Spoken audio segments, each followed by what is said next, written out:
Juk ta mūsų žemaičių kalba yra stebuklinga. Užvaražys ir apsoks galvą kiekvienam iš už mūsų žemaitėjais gaublį atvykusiam turistau. Sunkia jiems suvokti, kas jai didelė mažas arba baisė gražas. Arba kudie nieks net neįsižeid, kad į svečius atėjus į jų žodis kepamus piernikus paklaus, o končitė apskanė pasmardina. Kai patys žemaičiai iš toliau susėjant kartas nesusikalba.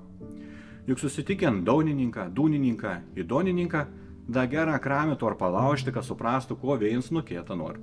Į kon tas reiškia? Tas reiškia ne tik žemaičių kalbį ir, bet da į to ir savo tarimus. Todėl mes privalome nonkeravuoti, perduoti savo vakams, janukams. Prisipažinstu, kartas bieški sujams lastis, kad išgerstų tarpusavį taisyklingą lietuvių kalbą tauškančius sakus, o nesirukaujančių žemaitišką.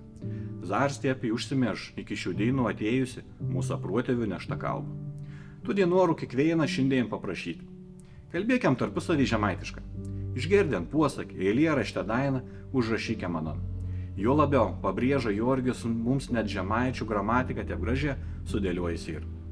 Išsaukiam savo kalbą, o jaunam žmogau norėčiau palinkėti, kad jei studijuosi Vilnių, Kaunį, ar kokiam kitam didelę miestį, neužmirš gimtuosius kalbos į apmokintus vietinius, kad atvykę į telšius mokėtų bent cibulinis, kastinį, akošelėms kavinėje žemaičių kalbų užsisakyti.